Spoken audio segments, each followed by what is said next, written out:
जामिया मस्जिद डोडा, ये वो पुरानी तारीख़ी जामिया मस्जिद है जो लगभग 1958 और 1960 की दहाई में जिसकी तामीर शुरू हुई थी और 1970 में जाकर ये मुकम्मल हुई। और 1970 के बाद 50 साल के बाद अगर इस्लामी ज़ुबान में कहूँ तो इस मस्जिद को शहीद किया गया। अब नई मस्जिद जो है उसकी तामीर हो रही है। उसका बाहर आप जो है ये फ़ोटोग्राफ देख सकते हैं। ये मरकज़ी जामिया मस्जिद शरीफ है डोडा की। ये जो पुरानी मस्जिद है, इस पुरानी मस्जिद की सबसे ख़ास बात ये है कि इस पुरानी मस्जिद में शब क़द्र हो, शब क़द्र के अलावा शब बारात हो या उसके अलावा इबादत करने का, इज्तिमाई इबादत करने का कोई मौका मिले तो इस मस्जिद की रौनक देखने वाली हुआ करती थी। आज से 10 साल पहले की अगर बात करूं या मैं उस वक्त उस दौर की बात करूं जब मैं ख़ुद यहाँ इस इलाके में रहता था और इस मस्जिद में बहुत छोटा होता था और इस मस्जिद में इबादत करने का मौका मिलता था, तो जो खूबसूरती और जो इबादत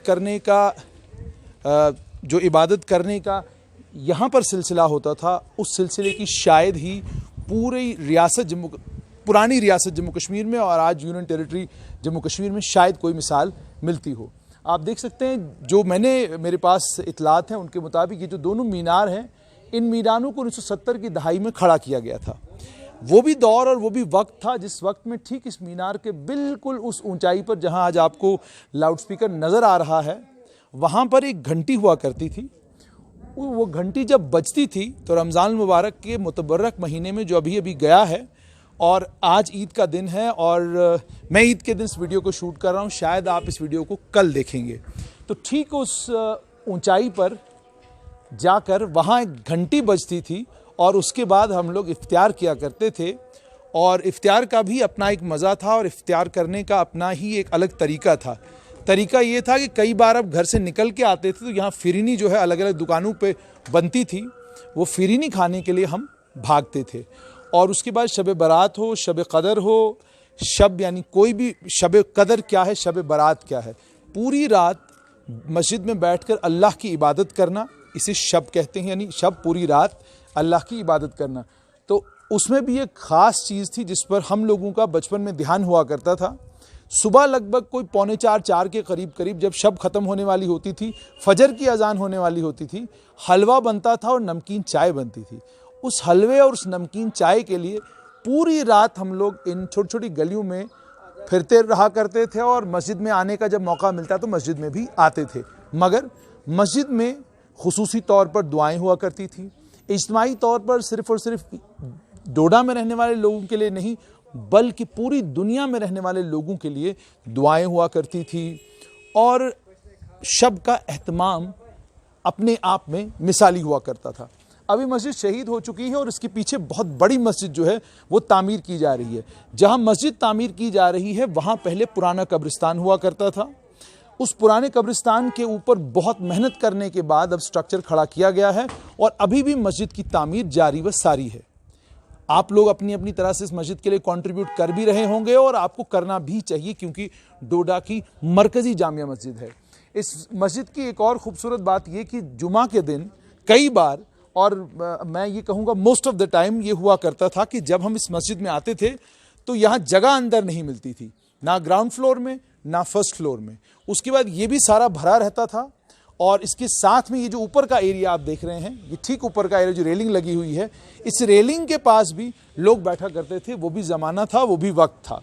और उसके बाद एक और प्लान बना कि इस मस्जिद को एक्सटेंड किया जाए और फिर इस बात पर सोच विचार, इस बात पर जो गौर खौज किया जाने लगा कि जो बिल्कुल पास में ईदगाह है उस ईदगाह में जो है जामिया मस्जिद को तामीर किया जाए। बहरहाल यहाँ के जो बुज़ुर्ग हैं उन लोगों ने फैसला किया कि इसी जगह जामिया मस्जिद को तामीर किया जाना चाहिए।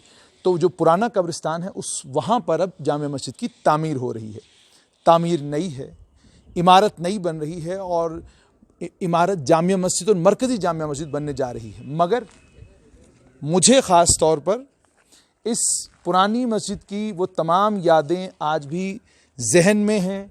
यहाँ दरवाज़ा हुआ करता था और इससे अंदर जब आप जाया करते थे, जुमा के दिन ख़ास तौर पर जुमा की नमाज, चूँकि इज्तिमाई नमाज होती है मुसलमानों में, जुमा की नमाज ख़त्म करने के बाद जब खिड़कियाँ खुलती थी, बहुत ठंडी हवाएं जो है, एक तो ठंडी हवाएं भी आती थी, दूसरा आप जितने भी आगे, चूँकि कब्रिस्तान था, जितने भी लोग वहाँ पर दफन हैं, उन तमाम लोगों के लिए आप फातिहा यहीं से पढ़ा करते थे। तो ये कुछ खूबसूरतियाँ इस मस्जिद की थी, और इस मस्जिद का एक मिसाली किरदार इस छोटे से इलाके में ये भी रहा है कि इस इलाके में अगर कम्युनल हार्मनी, जिसको मजहबी रवादारी कहा जाता है, मजहबी रवादारी का दर्स भी लोगों को इसी मस्जिद से बहुत ज़्यादा मिला करता था। और अगर इस मस्जिद की मैं बात करूँ, से ठीक 10 या 20 कदम की दूरी पर यहाँ का पुराना एक मंदिर है। यानी उस मंदिर की भी एक ख़ास बात यह है कि वहाँ लगभग सुबह 4 सवा 4 बजे के करीब जो है वहाँ पर आरती होना शुरू होती थी। तो मैं इस मस्जिद के बारे में आपको बता रहा था कि इसका जो ये आप ऊपर देखेंगे जो लिखाई है, ये लिखाई भी सालों और सदियों पुरानी है। वक्त के साथ, चलते वक्त के साथ नई चीज़ें दरियाफ्त करना हम लोग शुरू करते हैं, और कोशिश हमारी ये होती है कि स्ट्रक्चर नया बन जाए, दीवार नई बन जाए, टेक्नोलॉजी नई हो, और टेक्नोलॉजी ऐसी हो कि भूकंप आए, कोई भी चीज़ आए, उससे किसी भी किस्म का नुकसान नई इमारत को ना हो। मगर हकीकत ये है कि इन पुरानी इमारतों में जो यादें बसी रहती हैं, और इन पुरानी इमारतों में जो तारीख़ एक बार जम हो जाती है, उस तारीख़ को भुलाना या उस तारीख़ से अपने आप को अलग करना बड़ा मुश्किल काम है। तो आप सभी लोगों के लिए ये छोटा सा इंट्रोडक्शन था इस जामिया मस्जिद डोडा का, जिसे शहीद करके अब नई जामिया मस्जिद तामीर की जा रही है। उम्मीद ये है कि आप लोग नई जामिया मस्जिद के लिए जिस भी तरीके से कंट्रीब्यूट कर सकते हैं, आप कंट्रीब्यूट ज़रूर करें, ताकि ये स्ट्रक्चर जब मुकम्मल तौर पर शहीद कर दिया जाए, जो नया स्ट्रक्चर आए, वो नया स्ट्रक्चर यहाँ की आबादी को ध्यान में रखते हुए उस पूरी आबादी को एकोमोडेट करे।